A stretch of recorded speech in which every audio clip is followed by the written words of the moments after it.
Hi, it's Pete and welcome to my new video series called How Does It Feel? This new video series will focus on one of the most subjective, but in my opinion very important topics of sim racing, the force feedback and overall feel of a car in iRacing. And why I'm doing this? Because I think some of the cars in iRacing simply get overlooked, but they're actually a lot of fun to drive. What I want to provide with this video series is to give you some guidance and my honest opinion on which cars are actually fun to drive and maybe worth a closer look for you to try out.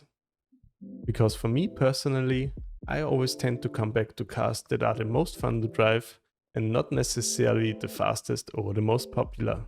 And that's exactly what I'm trying to highlight here. That said, I think you should always try out cars in iRacing before you buy them using the demo mode. But the problem with demo mode in iRacing is that it's only available occasionally and usually only when iRacing is receiving a patch during its downtime. Another thing with the demo mode in iRacing to consider is that the new content from this season always only gets added in the next season in the demo mode.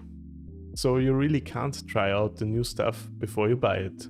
I think the best role model here is Race Room, where you can try out every car before you spend real money on it.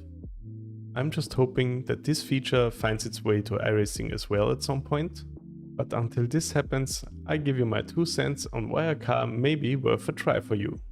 Feel free to leave a comment down below on which car I should do next. In today's review I'm starting out with a GT3 car that I personally overlooked for a long time. I just recently picked it up out of curiosity and wow, this car really surprised me. So let's jump on the track. Okay, and now we are on track with the Mercedes-AMG GT3 2020. And I'm driving of course on the beautiful Nürburgring Nordschleife. I chose this track because it has so many unique corners. And this is where you really can feel the differences of all the cars, I think the best. And my first task in the car is to warm up the tires and the brakes properly.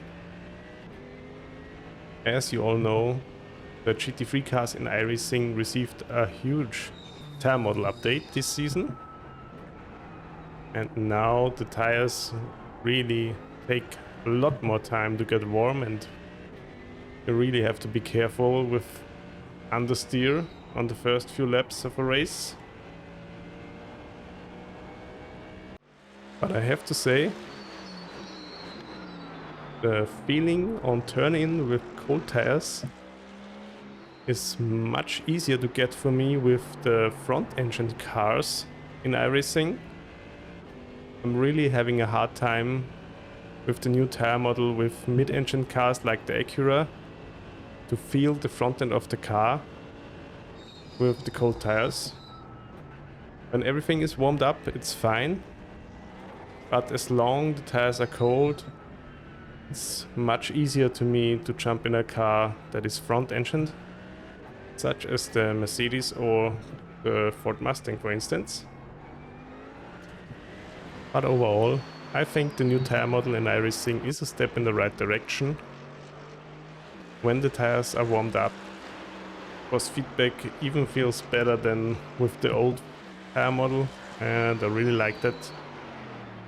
You really can lean on the tire now with the GT3 cars, turn into a corner and you feel that there is some give to the tire wall and some tire flex, and it gives you some wiggle room.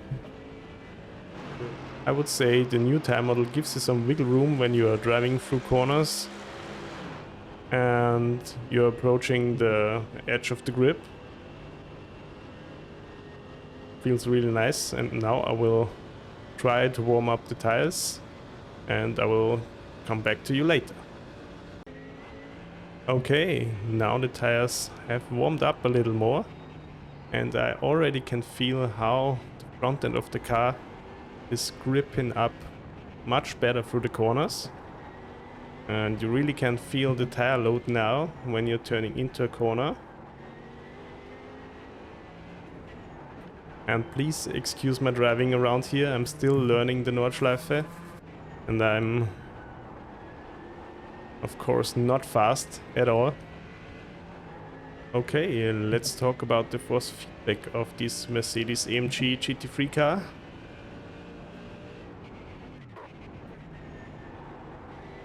The steering strength overall is pretty strong at all times, and also around the center the steering of the car feels pretty heavy,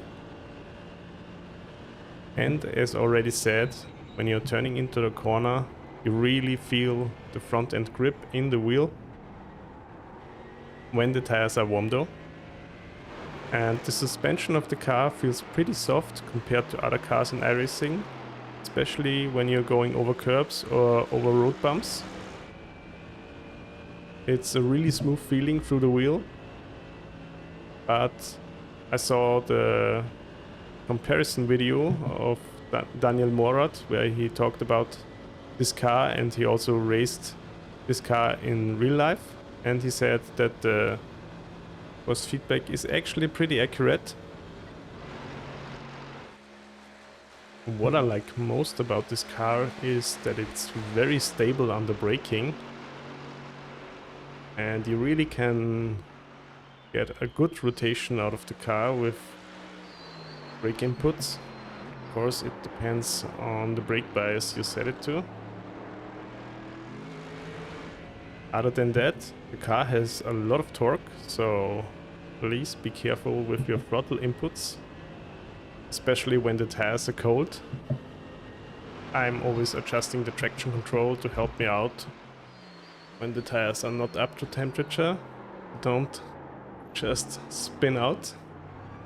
And one thing I should notice is that the traction control is the other way around on this car. So the lower you set it, the more it helps you out. For instance, now I'll try to set the traction control to 2. It will help me a lot more than on the 4 setting.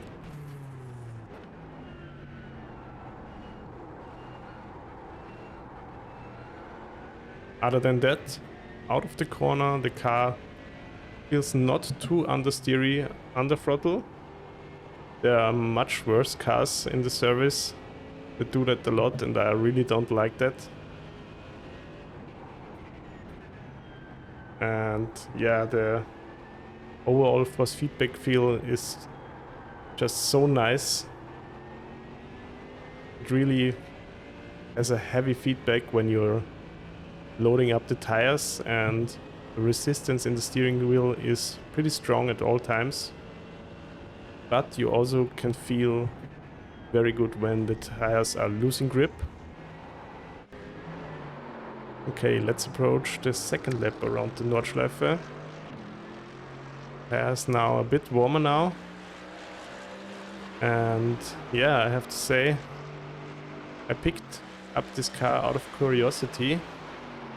First, I didn't want to buy it because I've never really raced front-engined GT3 cars in iRacing. I was always more drawn to the Porsche or the Audi, for instance. And this car is already a pretty long time in the service. So maybe next year or so it will get replaced. I already saw something on the internet that Mercedes is building up a new GT3 car. But as you all know, that can take years until it gets to iRacing, and until then you still will have fun with this car. And iRacing always gives you a refund when you just bought the car recently that gets replaced. So I wouldn't worry too much about that.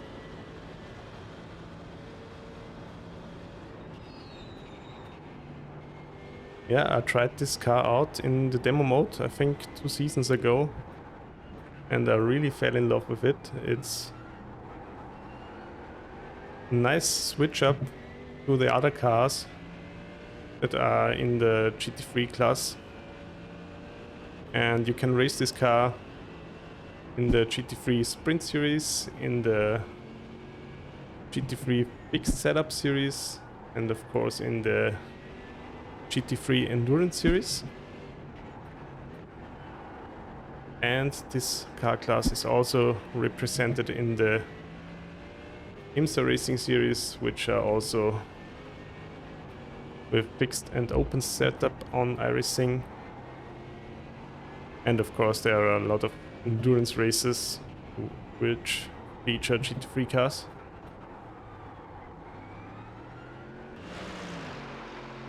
I guess there's not much more to say about this car. It's a blast to drive. It's really controllable, stable under braking. It rotates nice with the brake input, and also the force feedback feeling you get through the wheel is superb, I would say. And it's really something different to the mid-engined cars. I would highly recommend you to try this car out in demo drive in iRacing and give it a go in some of the GT3 races. Alright, that's it for me. I hope this video gives you a better idea on how the Mercedes-AMG GT3 car is feeling on iRacing. If you liked this video, please hit the like button and consider subscribing to don't miss the next one. And don't forget to drop a comment on what car you would like me to do next. Until then, see you next time, bye bye.